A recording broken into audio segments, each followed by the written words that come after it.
দেশের সরকারি প্রাথমিক বিদ্যালয়ে প্রধান শিক্ষকের ৩২,০০০ শূন্য পদে দ্রুত নিয়োগের নির্দেশ দিয়েছেন প্রধান উপদেষ্টা প্রফেসর ডক্টর মোহাম্মদ ইউনূস। গতকাল সোমবার রাষ্ট্রীয় অতিথি ভবন যমুনায় প্রাথমিক ও গণশিক্ষা মন্ত্রণালয়ের সঙ্গে এক বৈঠকে তিনি এই নির্দেশনা দেন। বৈঠকে জানানো হয়, শিক্ষার মান উন্নয়নে প্রধান শিক্ষকের দক্ষতা গুরুত্বপূর্ণ ভূমিকা রাখছে। তাই অভিজ্ঞতা ও বয়সভিত্তিক ক্যাটাগরি চালুর সুপারিশ করেছেন প্রধান উপদেষ্টা। নিয়োগে প্রক্রিয়া দ্রুত সম্পূর্ণ করতে সরকারি কর্ম কমিশনের পিএসসির সঙ্গে সমন্বয়ের নির্দেশও দেন তিনি।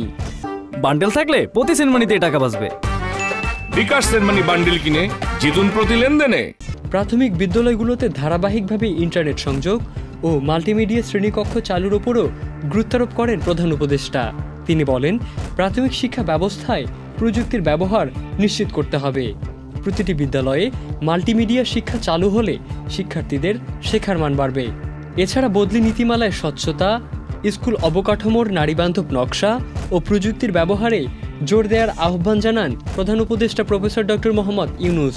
1 মাসের মধ্যে নিয়োগ ও বদলি নীতিমালার খসড়া উপস্থাপনের সিদ্ধান্তও নেওয়া হয়। বৈঠকে প্রাথমিক ও গণশিক্ষা মন্ত্রণালয়ের উপদেষ্টা ডক্টর বিধান রঞ্জন রায় পোদ্দার, মন্ত্রণালয়ের সচিব আবু তাহের মোহাম্মদ মাসুদ রানা, প্রধান উপদেষ্টার মুখ্য সচিব সিরাজ উদ্দিন মিয়াসহ অন্যান্য কর্মকর্তারা উপস্থিত ছিলেন।